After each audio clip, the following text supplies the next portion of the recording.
Hey guys, JB6481. This is part 2 of the Marvel Legends Showcase, and this is the Piledriver of the Wrecking Crew. This guy is massive. I remember pulling him out of the box, and I was like, "Whoa!" This is made from the Mattel Elite wrestling figures, and if you guys know your wrestling here, Joe Capone, I expect you to know this. Obviously that's Randy Orton. So yeah, legend killer. So I mean, this guy stands around 7 to 8 inches tall. I mean, this guy is huge. Obviously the Piledriver is the largest of the 4 Wrecking Crew members, and you know, and just to go over, I want to go with articulation first because it's virtually the same as a Marvel Legend. There's obviously some big differences, but it's virtually the same. There's no hip joint, which kind of upsets me, but I can deal with it, just because he's supposed to be a larger guy. Now, if this was, you know, if I was actually using this guy as a wrestling figure, as a Randy Orton, I would want that hip joint, but Piledriver, I don't really need it. As you can see with the hands, no individual articulation, but he does have the wrist joint as well as the forearm twist, single jointed elbows, and the ball joint on the arm. Sculpt around the face, around the neck, and that's pretty much it for the guy. What I liked, and I mentioned in my previous review, he's made these guys before, but with this one he did a lot.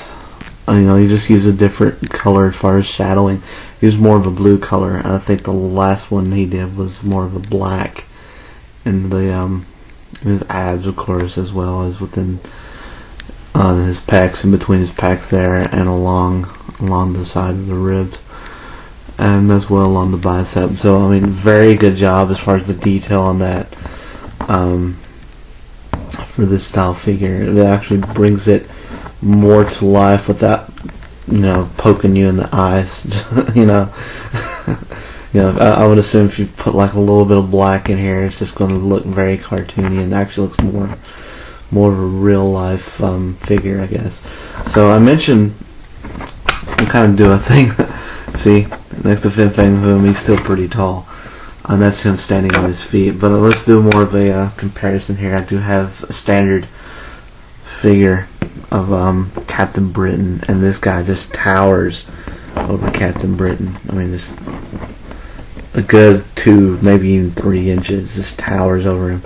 Captain Britain just comes up to his chest, and you know, these guys are standing flat-footed as well. So I mean, this guy's huge. The only other wrestling figure custom I actually own is the Luke Cage, which I've already done a review on, and even towers over Luke Cage. I mean, that's just sick. I mean, this guy is massive. So you know, when I picked him out or got him out of the box,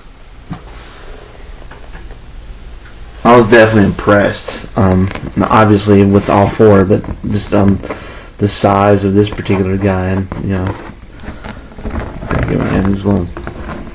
Yeah, punch him. Anyway,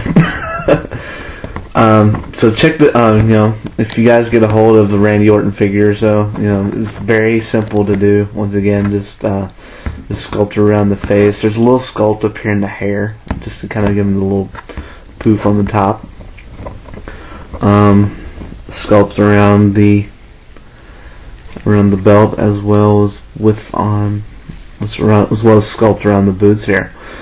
And that's really the basic sculpting. There's a little bit of sculpt, of course, around here for a shirt, around the arms, because obviously, I mean, wrestling figures are half naked anyway. So, but yeah, was very impressed with this guy. So if you had the means to pick up a Randy Orton figure, he's not very expensive.